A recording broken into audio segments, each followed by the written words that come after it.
அனைவருக்கும் வணக்கம். வேலூர் அரசு உயர்நிலைப்பள்ளி, புதுக்கோட்டை மாவட்டம், விக்சித் பாரத் செயற்திட்ட அறிக்கை காட்சியும் கருத்தும். எங்கள் தலைப்பு வோக்கல் ஃபார் லோக்கல். உயிரையும் வளங்களும் மேம்படுத்துதல் என்ற தலைப்பிற்காக கரிம வேளாண்மை அப்படிங்கிற தலைப்பை நாங்கள் எடுத்திருக்கோம். அதுக்காக உள்ளூர் இயற்கை விவசாயி திரு ரகுபதி அவர்களோட நிலத்தை பார்வையிட வந்திருக்கிறோம். இதோ. ஆனந்தமான வாழ்வு வாழ ஆரோக்கியமான உடல் மிகவும் அவசியம். முந்தைய காலத்தில் நம் முன்னோர்கள் உணவே மருந்து என்று சொல்வார்கள். ஆனால் இன்றும் அந்த உணவே நமக்கு நஞ்சாக மாறி நம்மை கொஞ்சம் கொஞ்சமாக கொண்டு வருகிறது. அதற்கு காரணம் இன்றைய உணவு பழக்க வழக்கங்கள் தான். இதோ.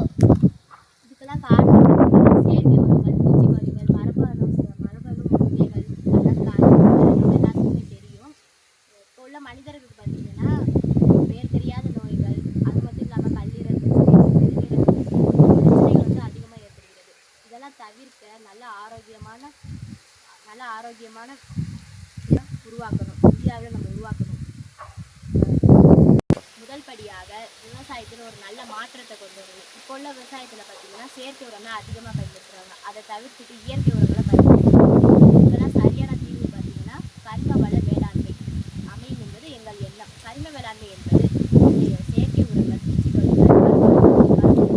உயிரினங்கள் போன்றவற்றை தவிர்த்துட்டு இயற்கை உரங்களை பயன்படுத்தி விவசாயம் செய்முறையாகும். கரிம வேளாண்மை என்பது இயற்கை உள்ளீடுகளான பசுந்தாள் உரம் மற்றும் பல்வேறு உரங்கள். இந்த இயற்கை உரங்கள் மண்ணில் பல்வேறு பெருக்கு அதிகமாகிறது. மண் வளம் பாதுகாக்கப்படுது. மண் வளம் நிலை நிறுத்துது. இன்றைய சூழல்ல எல்லாருக்கும் கரிம வேளாண்மைனா என்னன்னு தெரியும். ஆனா அதை ஏன் பயன்படுத்துறது இல்லை? ஏன்னா அதுக்கான பொருட்கள் கிடைக்கிறது இல்லை. மற்றும் முக்கியமானது மனித உழைப்பு. அதை யாருமே போடுறதில்லை. அதனால இயற்கை விவசாயம் யாருமே பயன்படுத்துறது இல்லை. சில நேரங்களில் கரிம வள வேளாண்மைக்கான பொருட்கள் கூட கிடைக்கிறது இல்லை. அதனால இந்திய அரசு இதில் தலையிட்டு கரிம வள பொருட்களுக்கான சந்தையை உருவாக்கி பல ஊர்களுக்கு மற்றும் கூட்டு சங்கத்தினருக்கு அனுப்ப வேண்டும். இதனால நிறைய விவசாயிகள் பயனடைகிறாங்க மற்றும் மக்களுக்கு வாழ வழி ஏற்படுகிறது.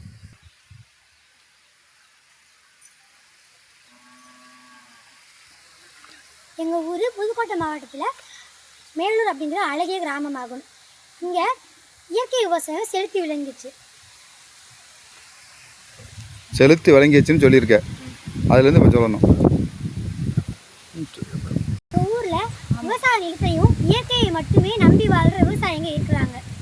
எங்கள் ஊரில் அநேக இயற்கை நிலங்கள் இருந்தாலும் நாங்கள் திரு ரகுபதி அவர்கள் நிலத்தை தான் பார்வையிட வந்திருக்கோம். நாங்கள் ஏன் இங்கே வந்தோம் அப்படின்னா, இவங்க கிட்டத்தட்ட 10 வருஷமாக இங்கே விவசாய நிலம் பண்ணியிருக்காங்க.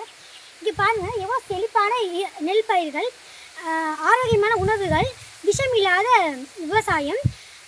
இங்கே பூச்சிகளை விரட்டக்கூட பூச்சிக்கொல்லி பயன்படுத்துவதில்லை. வேப்பையில் இயற்கையில் கிடைக்கக்கூடிய பொருட்களை பயன்படுத்தி தான் பூச்சிகளை கூட வெட்டுறாங்க. இப்போ திரு ரகுபதி அவர்கள் நம்ம கூட பேசுவாங்க.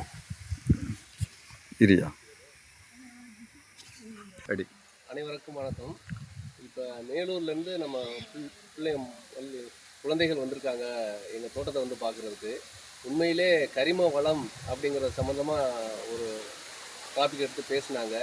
உண்மையே நல்ல ஒரு விஷயந்தான் இது மிகப்பெரிய அளவில் ஒரு அதிகாரி அளவில் எங்கள் தோட்டத்தை விசிட் பண்ணுவாங்க. நாங்கள் ஒரு இயற்கை விவசாயம் ஒரு 15 வருஷமாக பண்ணுறோம். அதிகாரி அளவில் தெரிஞ்சுட்டு போகிறத விட இன்றைக்கி இந்த குழந்தைகள் இவ்வளோ தூரம் ஆர்வமாக கற்றுக்கிட்டு கரிம வளம், இயற்கை விவசாயம், பூச்சி விரட்டி, பூச்சிக்கொல்லி, மரபணு விதைகள், இவ்வளோ விஷயங்களை தெளிவாக சொல்லுங்கிறத போது உண்மையிலே நம்ம விவசாயிகளுக்கு இது கொண்டு போய் சேர்க்க வேண்டியது இது அரசினுடைய மிகப்பெரிய கடமை. ஏன்னா இது முக்கியமான விஷயம். குழந்தைகள் மூலமாக இதை மிகப்பெரிய பரவலாக ஆக்கணுங்கிறது தான் என்னுடைய வேண்டுதல்.